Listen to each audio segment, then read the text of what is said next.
మన పిల్లల బంగారు భవిష్యత్ కోసం ప్రతి ఒక్కరూ ఎన్డీఏ కూటమికి మద్దతు తెలపాలని తెదేపా పొలిట్ బ్యూరో సభ్యులు పూసపాటి అశోక్ గజపతిరాజు పిలుపునిచ్చారు. విజయనగరం మండలం చెల్లూరు, మలిచెర్ల గ్రామాలలో నిర్వహించిన ఎన్నికల ప్రచారంలో ఆయన మాట్లాడారు.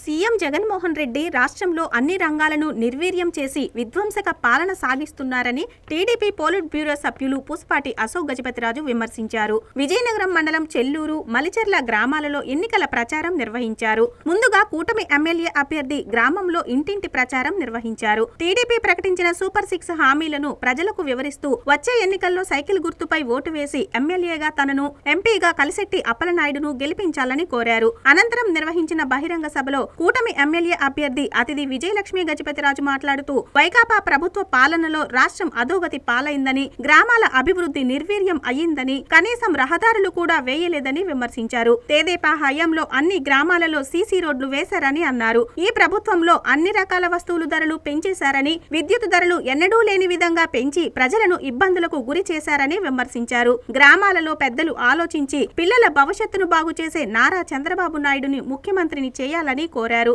మాజీ కేంద్ర మంత్రి, టీడీపీ పోలిట్ బ్యూరో సభ్యులు పూసపాటి అశోక్ గజపతిరాజు మాట్లాడుతూ జగన్మోహన్ రెడ్డి సైకో పాలనలో ఆంధ్రప్రదేశ్ అన్ని రంగాల్లో వెనుకబడిపోయిందని ఆవేదన వ్యక్తం చేశారు. ఒక్క ఛాన్స్ అంటూ అడిగిన సీఎం జగన్ అధికారం చేపట్టిన నాటి నుండి వేల కోట్ల ప్రజాధనం మింగేశాడని ఆరోపించారు. తెలంగాణలో ఐటీ ద్వారా వేలాదిగా ఉపాధి అవకాశాలు లభిస్తే సైకో పాలనలో కంపెనీలు రాష్ట్రాన్ని వదిలి పారిపోయాయన్నారు. ఉద్యోగ, ఉపాధి అవకాశాలు లేక యువత పరిస్థితి అగమ్య గోచరంగా మారిందని ఆవేదన వ్యక్తం చేశారు. రాష్ట్ర అభివృద్ధి పదంలో నడిచి ప్రజల భవిష్యత్తు బాగుండాలంటే మళ్లీ చంద్రబాబు నాయుడును ముఖ్యమంత్రిగా చేసుకోవాలని, అందుకు ఎన్డీఏ కూటమికి మద్దతు తెలపాలని పిలుపునిచ్చారు. ఈ కార్యక్రమంలో టీడీపీ, జనసేన, బీజేపీ నాయకులు, కార్యకర్తలు, ప్రజలు పాల్గొన్నారు.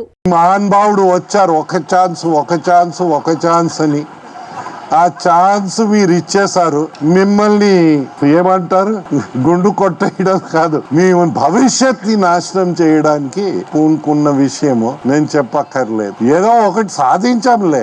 ఏంటంటే 43,000 కోట్లు ప్రజాధనం మింగేసిన దొంగ 5 సంవత్సరాలు వారానికి సంతకం పెట్టే బెడదా నుంచి మీరు తప్పించిన విషయము అది మాత్రం మనం సాధించగలిగాం. గాని మన సంక్షేమం గాని, మన అభివృద్ధి గాని, మన భవిష్యత్ గాని ఇవన్నీ పోయాయి. మిలీనియం టవర్స్ విశాఖపట్నంలో హూచ్కాకి అయిపోయింది కదా.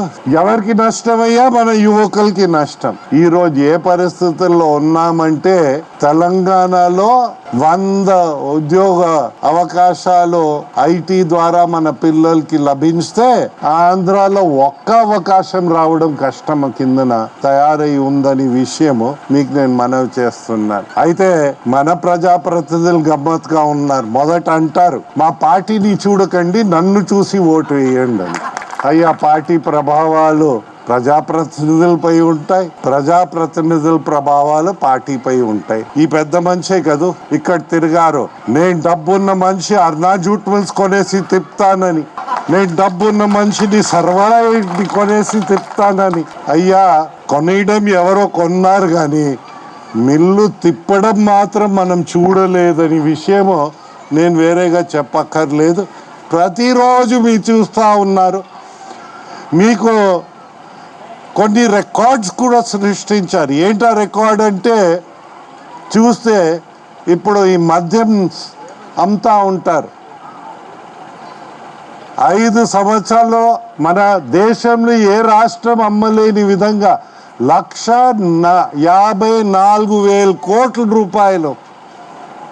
అంటే మీకు అనుకోవచ్చు ఇవన్నీ ఖజానాలో పడిపోయింది. అయితే అది క్యాష్ అండ్ క్యారీ. మీకు క్రెడిట్ ఇవ్వరు, మీకు పేటిఎం ఉండదు, ఏది ఉండదు, క్రెడిట్ కార్డు ఉండదు, ఏది ఉండదు.